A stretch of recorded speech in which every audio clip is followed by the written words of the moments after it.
Let's cross over there and listen in. The infrastructure issues and the report, the pre-feasibility report demanded that we look at the status of our grid and then we work with the players in the sector. So it's a report that covered the areas where the grid needs to be strengthened and how it's supposed to be done and possibly how much it can cost. So we can also submit the same report to you, and I think we've already submitted that.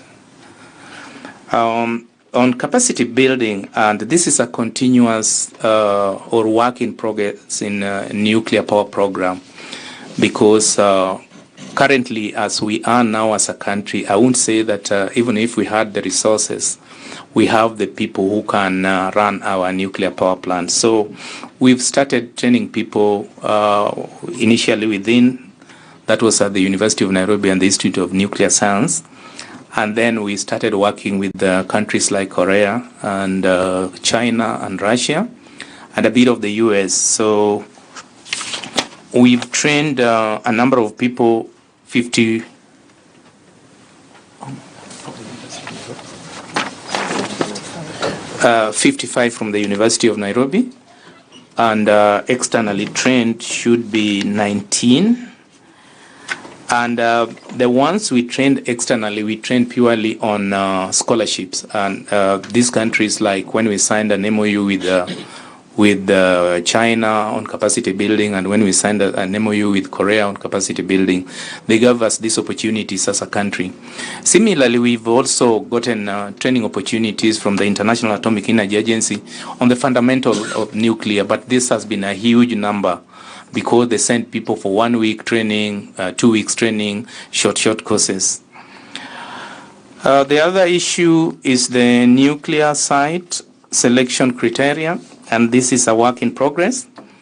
We've just started this process, and it's one of our mandate also as an agency to come up with the potential sites and then carry out detailed site analysis so that we can pinpoint where we can build the nuclear power plant, because it takes a rigorous study to come up with a particular site. It takes around 3 years and with a lot of resources. So what we've started now is that we've gotten a consultant in place to do for us the TORs of a site characterization study, because we don't have the capacity to do that. And once they do the TOR, we can approach back the government and possibly this committee to help us with the funds to carry out the detailed site analysis. On the choice of technology, we've not chosen the vendor that we would bring in place. What our team have been doing is what we call the nuclear reactor technology assessment. We have various vendors in the world. We have vendors from Russia, we have from China, we have from the US, from France and Korea. So we are trying to see what fits in our budget and what might fit in our the grid, because we have some units which are 800, some are 600, some are 1,400 megawatts. So we are trying to do an assessment and see what can fit in our grid.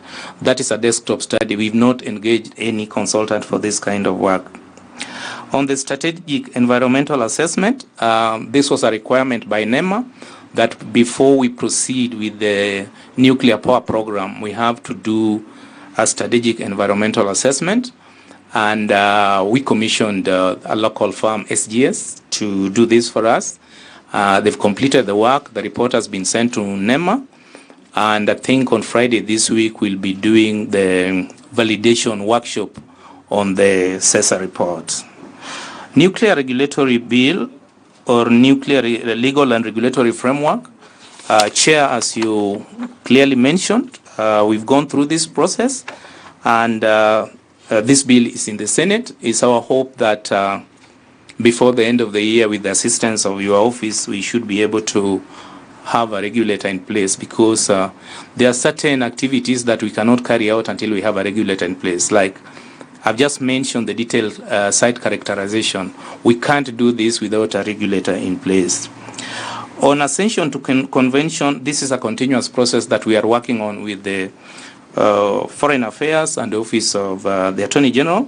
so that we meet compliance requirements by the International Atomic Energy Agency for the instrument that we've not deposited with them. And I think we can give you a detailed report on this because we are working with the Office of the Attorney General, and we've not gotten the status report on what we had submitted to them as the instruments required.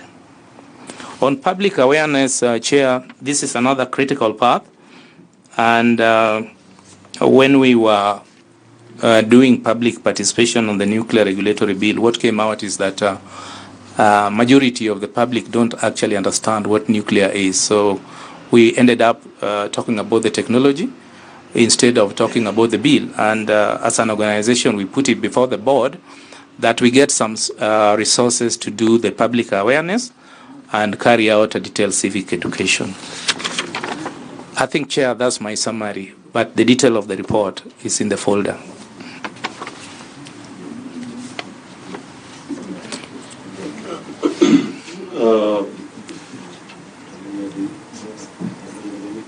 So that answers what question? That is Engineer Collins Juma, CEO of the Nuclear Power and Energy Agency, speaking